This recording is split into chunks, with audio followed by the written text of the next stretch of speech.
Kita akan lanjutkan lagi dialog kita. Kita masih punya waktu yang cukup lumayan ada. Dan itu berarti satu penanya lagi karena mendekati, oh maaf, mungkin masih ada lagi ya. Silakan yang ada di sini. Silakan, Bapak yang di depan dulu. Mic-nya sudah ada. Silakan.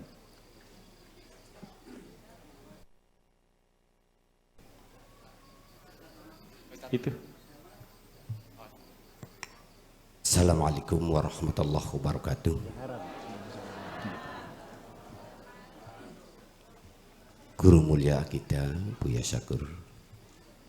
Teman-teman sekalian, tadi kita mendengar bahwa ketika seseorang merasakan nikmatnya sebuah pertemuan dengan Allah, maka surga dan kenikmatannya tidak lagi terasa nikmat.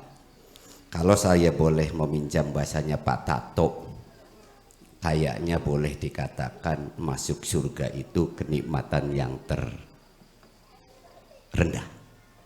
dibanding dengan pertemuan dengan Allah. Wujuhu yaumaidina dirah.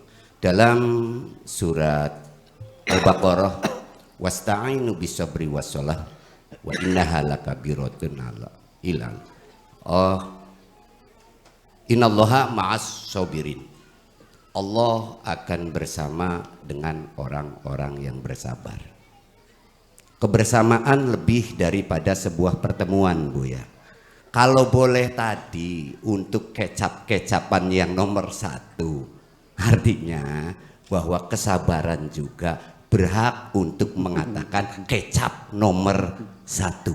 Karena tadi pertemuan aja sebuah kenikmatan yang sangat luar biasa, apalagi sebuah kebersamaan. Jadi sah barangkali, dan mohon bimbingan Buya untuk sabar ini seperti apa, sah boleh enggak kalau mengatakan nomor satu lagi sama seperti kecap. Makasih Buya. Assalamualaikum warahmatullahi wabarakatuh. Waalaikumsalam warahmatullahi wabarakatuh.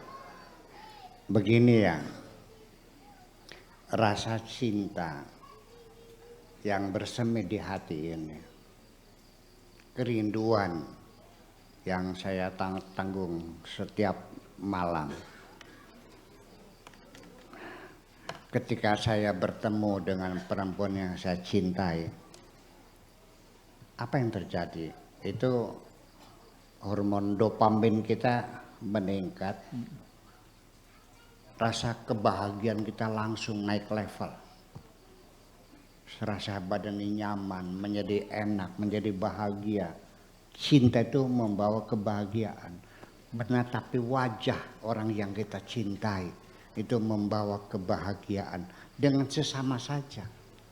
Apalagi engkau bisa menatap wajah Tuhan yang engkau cintai. Bayangkan, nggak ada kenikmatan di atas itu kok. Percaya nggak? Dengan cinta itu semuanya berubah semuanya. Ketika kita makan, masakan apapun, kalau kita makannya bersama orang-orang yang kita cintai, sedep kabeh. Betul nggak? Saya juga dulu pernah makan pelem pentil, mangga yang masih muda jatuh tuh pagi hari tuh, dikupasin, dicolek ke gula Jawa sama cabai, tapi makannya sama kekasih, habis cobetnya. Ya. Semuanya menjadi nikmat. Jadi artinya begini saja. Nanti di samping itu juga pada akhirnya tergantung kita juga pada akhirnya. Ada orang yang cenderungnya itu ibadah yang paling mungkin dilakukan adalah ibadah ritual daripada ibadah sosial. Kenapa? Karena ibadah ritual mah nggak pakai modal, Pak. Kalau ibadah sosial pakai uang enggak? Pakai. Ngerokok kantong enggak? Iya. Ngasih anak yatim pakai apa ngasihnya? Duit. Nah kalau sholat ngeluarin duit enggak? Itulah makanya orang memilih sholat. Kan enggak pakai modal kan?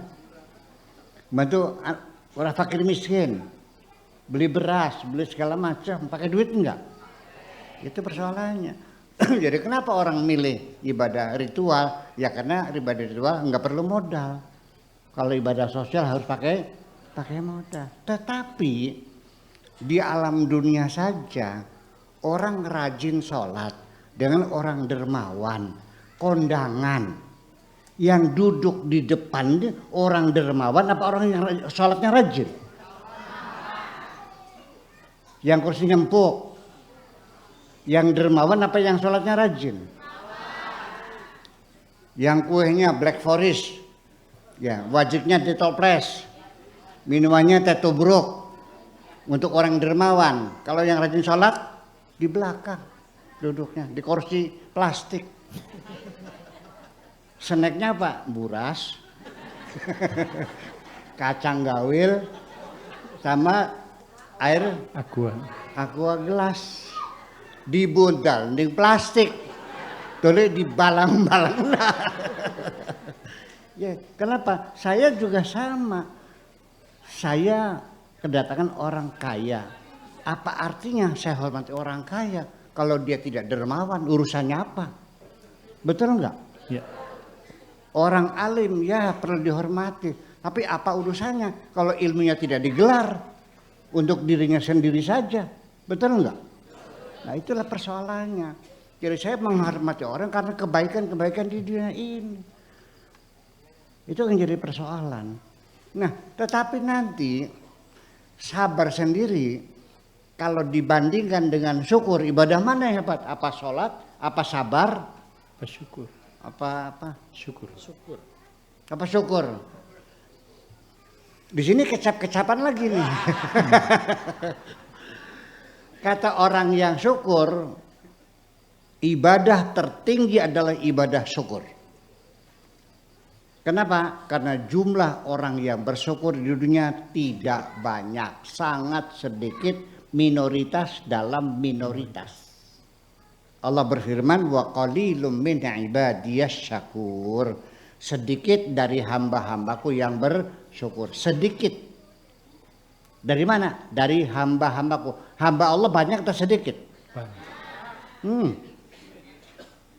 Ini hamba Allah nih.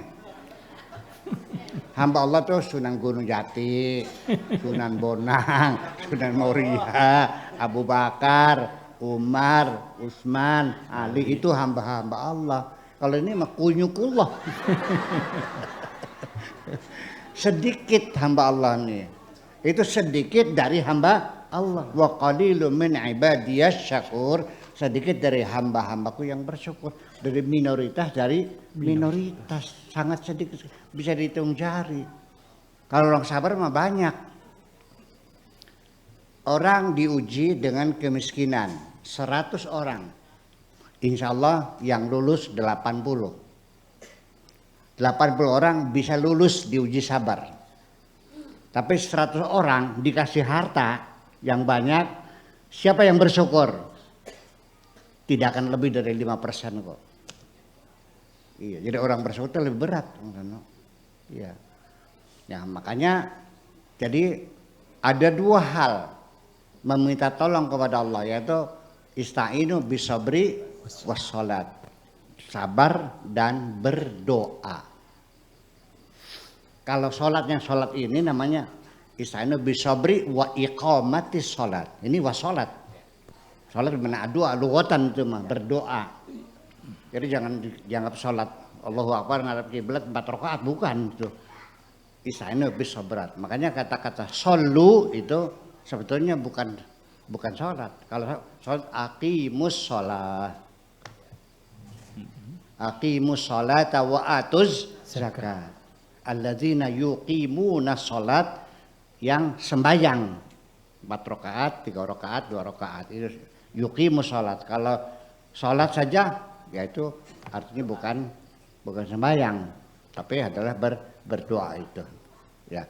Makanya ya ayyuhalladzina amanu shollu alaihi, bukan sholat tapi berdoa. Kepada siapa? Untuk siapa? Untuk Kanjeng Nabi Muhammad sallallahu alaihi wasallam. Jadi artinya bahwa nanti pada akhirnya innaha lakabiratun illa 'alal khashiin. Ya illa 'alal khashiin itu sudah kita jelaskan kemarin. Tetapi ibu-ibu sekalian,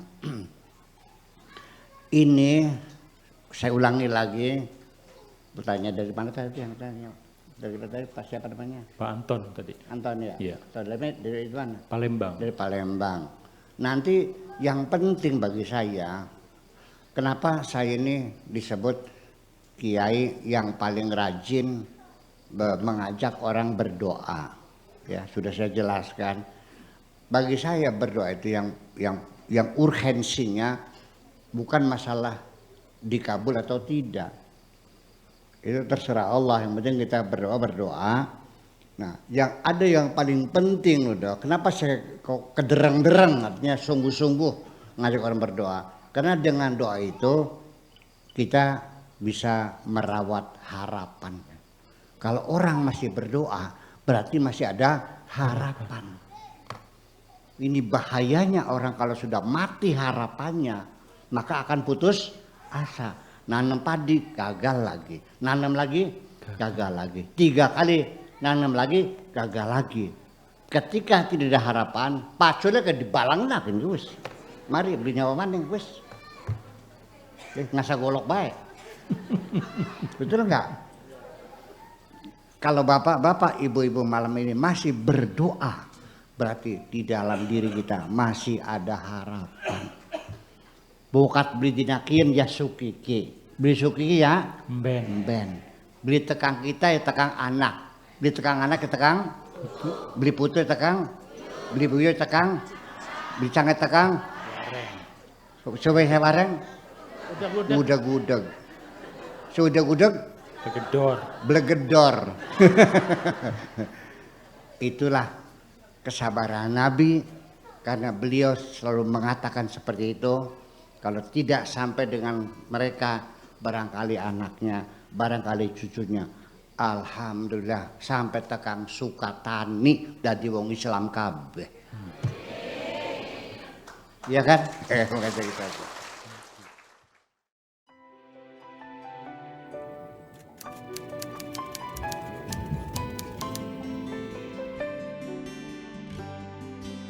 Aku hanya ingin berbagi kebahagiaan dan tidak menggurui siapapun. Terlalu sulit bagiku untuk menyalahkan siapapun. Akan tetapi apabila ada orang yang ingin mengisi raporku, tentu aku sangat gembira sekali. Dan kujamin aku tidak akan sakit hati sedikit.